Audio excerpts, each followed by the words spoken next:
समाज कैसन गायक लेखक जेकरा तनिको लाजबा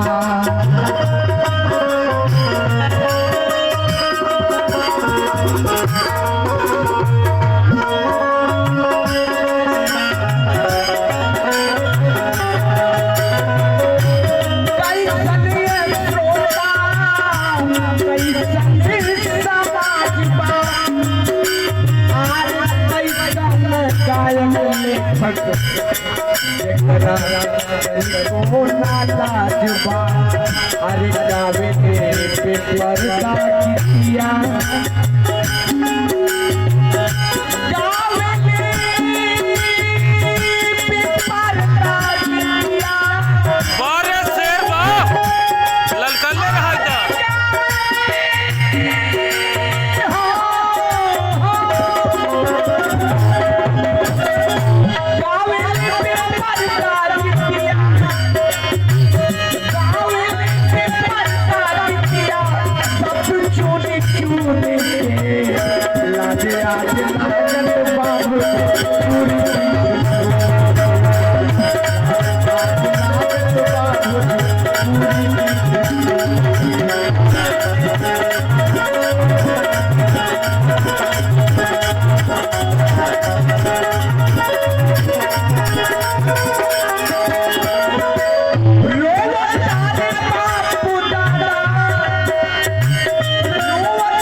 भोजपुरी बनल सरताजबा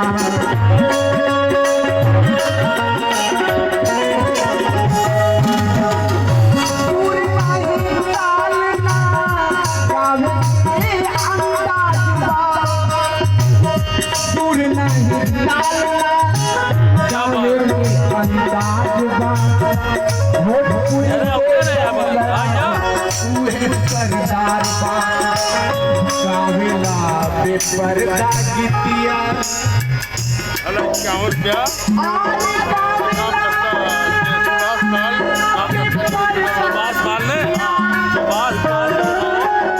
इनके विषय में बताया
जिनके माध्यम से ही यहाँ पे भी भोजन बन रहा है बड़े भैया की तरफ से 51 रुपए का प्यारा सा पुरस्कार आया है।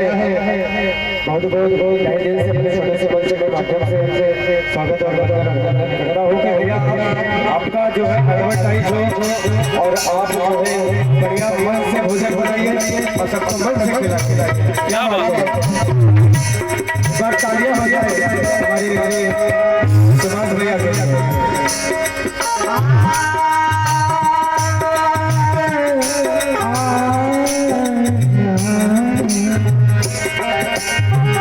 भोजपुरी मत जुबानी जाऊताया और फगुई कजरी कहवा गनाई। क्या बात है भाई, वाह। भोजपुरी गीत में आरे हाथ चुप समाई, हाथ चुप समाई। भोजपुरी गीत में हाथ चुप समाई, चाचा और फगुई कजरी कहवा गड़ाई। पीला पर धरा गई बोल ले मैं तो करे बात बोले आ ले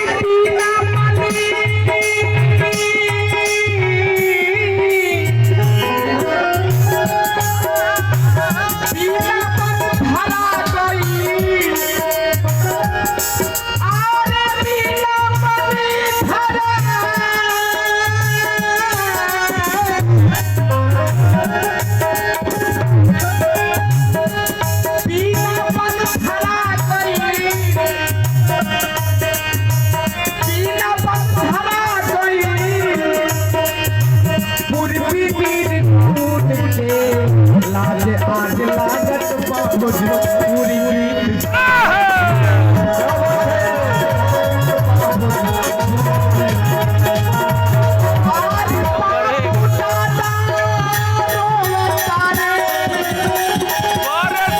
भाई क्या बात है,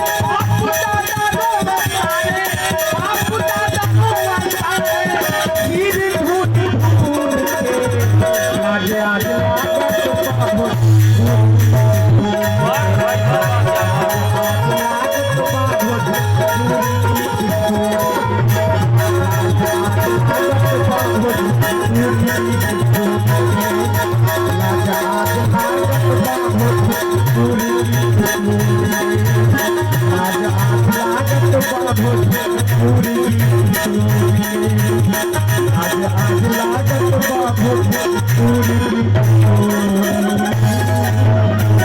जोरदार ताली, क्या बात है, जोरदार ताली हो जाए एक बार। भोजपुरी गीत सुन के कितनी अभद्रता हो चुका है भोजपुरिया समाज में। हमारे सुभाषरी भैया क्या बात है, ये जान लीजिए। मैं ये कहना चाहूँगा कि मेरे छोटे वाले जो है आदरणीय श्री बिंदु पांडे वाह, जल्दी किसी को देते नहीं देते, अगर उन्होंने दिया है जरूर कुछ न कुछ बात है ना। एकदम आपके सम्मान में जो है 101 रुपए का प्यारा सा पुरस्कार हमारे मामा की तरफ से। क्या बात है भाई, और एक अंतिम गीत है हिंदी जी नहीं एकदम ऐसा और है। जो हमारे रविंद्र जैन साहब ने क्या बात है, एकदम वही रामचरितमानस का आप लोग सुने हैं।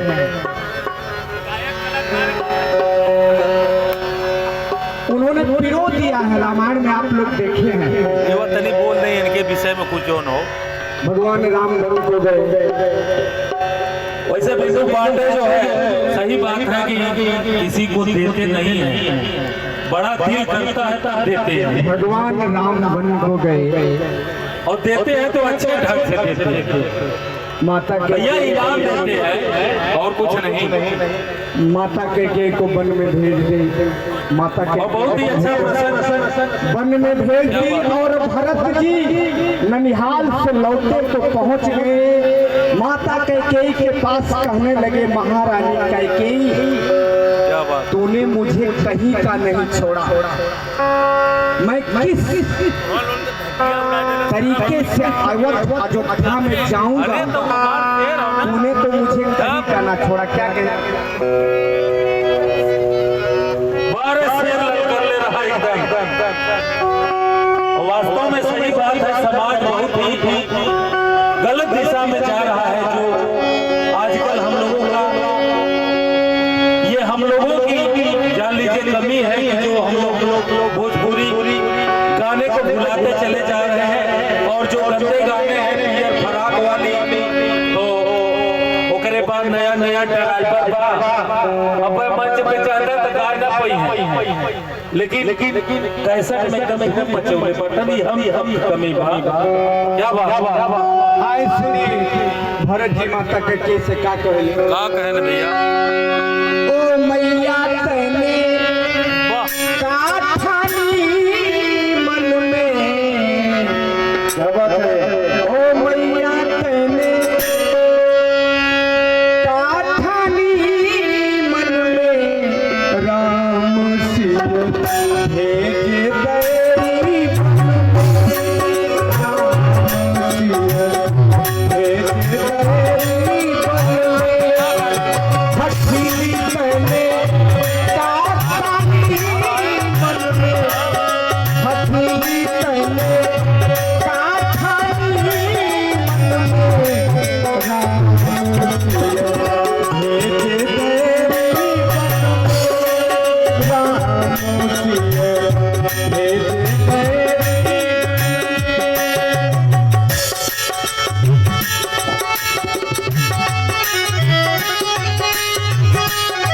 क्या बात है भाई बात?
मैया कहने का थानी मन में राम सिया भेजे बैरी बन में राम सिया भेजे बैरी बन में।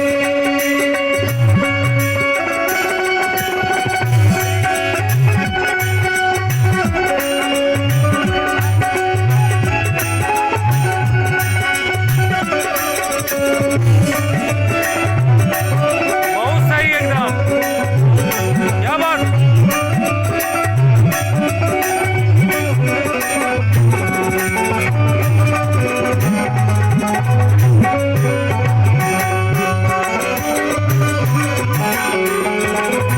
नमस्ते भैया, बढ़िया।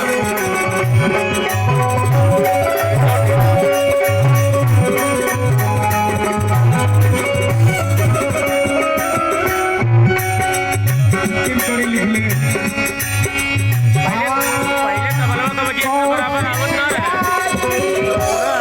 ये जानकारी बोले।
क्या बात है, गजब गजब।